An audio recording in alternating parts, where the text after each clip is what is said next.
मी आता बंगालच्या उपसागरामध्ये होतो, तर हाजीपूर आणि गाजीपूर या दरम्यान मी उभा असल्यामुळं या नदीने कसं रौद्र स्वरूप धारण केलेलं आहे हे आपल्याला व्हिडिओ मध्ये दिसत आहे.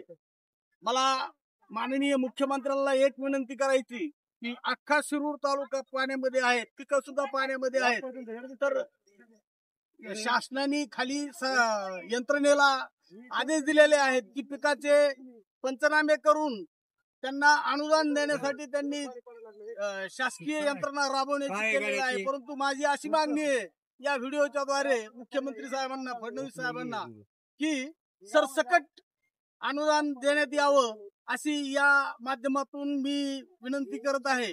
नदीचं स्वरूप आपल्याला व्हिडिओ मध्ये दिसत आहे की पहा किती मोठं या ठिकाणी पूल एक पूल तयार केलेला आहे. पुलाचा नामनेश कुठे दिसून येत नाही, तरी हे पहा किती मोठ्या प्रमाणामध्ये पाणी पसरलेलं आहे. पलीकडे जवळजवळ अर्धा किलोमीटर, अलीकडे अर्धा किलोमीटर असं हे सिंचनाने रौद्र स्वरूप धारण केलेलं आहे. तरी मी शासनाला विनंती करतो की सरसकट शेतकऱ्याला अनुदान देण्याची तरतूद करावी अशी मी या व्हिडिओच्या द्वारे विनंती करत आहे.